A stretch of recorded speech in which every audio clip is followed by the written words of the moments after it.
Yun mga kabarbas, good morning, good morning, good morning, good morning dyan sa inyong lahat mga kabarbas. Siyempre mga kabarbas, nandito tayo ngayon sa ilog nangunguha tayo ng gulay mga kabarbas. Ayan o. Nakikita nyo may hawak-hawak natin mga kabarbas, gulay yan. Talbos yan mga kabarbas kasi magmumukbang na naman tayo mga kabarbas. Kailangan yung fresh na gulay talaga mga kabarbas para masustansya sa katawan. Nakikita nyo may ginagawa natin mga kabarbas. Siyempre mga kabarbas, kasama natin dyan yung anak natin o, di ba? Napakakulit ng anak natin dyan mga kabarbas. Ayan o. Yung kasama ko dyan mga kabarbers, nangunguha tayo ng gulay sa ilog, fresh na gulay. Talbos yan mga kabarbers kasi umulan kagabi mga kabarbers. Nadiligan yung mga gulay ngayon. Ibig sabihin mga kabarbers, fresh na yun, di ba?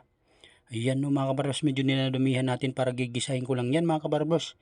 Sausaw natin sa bagoong na may kalamansi. Masarap yan mga kabarbers. Ayan yung anak ko mga kabarbers. Oh. Ayan no. Medyo marami-rami nakuha natin mga kabarbers. Ayan mga kabarbers, nagprito naman tayong itlog kasi kapartner yan mga kabarbers. Ayan, medyo luto na siya mga kabarbers. Yun o, prinito na natin dyan mga kabarbers. Yung ginisa na natin talbos yun, luto na mga kabarbers. Tuyo na naman mga kabarbers. Ayan yung tuyo natin dyan. Ayan o. Umpisa na natin sa mukbang mga kabarbers. Ayan o. Kainan na mga kabarbers. Ayan o. Good morning dyan mga kabarbers. Napakasarap talaga kumain, di ba? Kapag umaga. Yun o.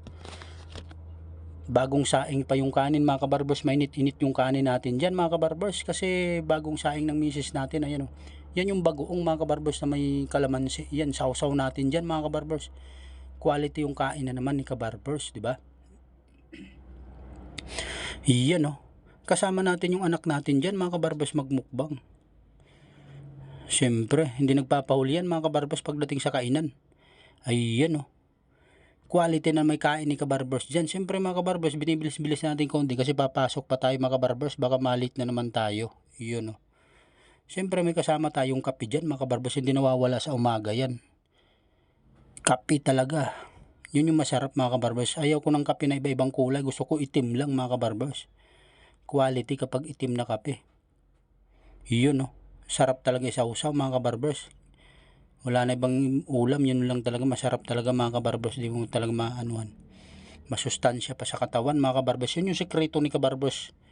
Kain gulay, pampalaki ng muscle yan mga kabarbers. Kapag kumain kayo ng gulay, healthy talaga kayo. Yun o. Sarap kumain mga kabarbers, yan o. Ang daming nakain ni kabarbers dyan. Kasi maya maya kunti mga kabarbers, papasok na naman tayo sa trabaho. Maliligo na naman si kabarbers.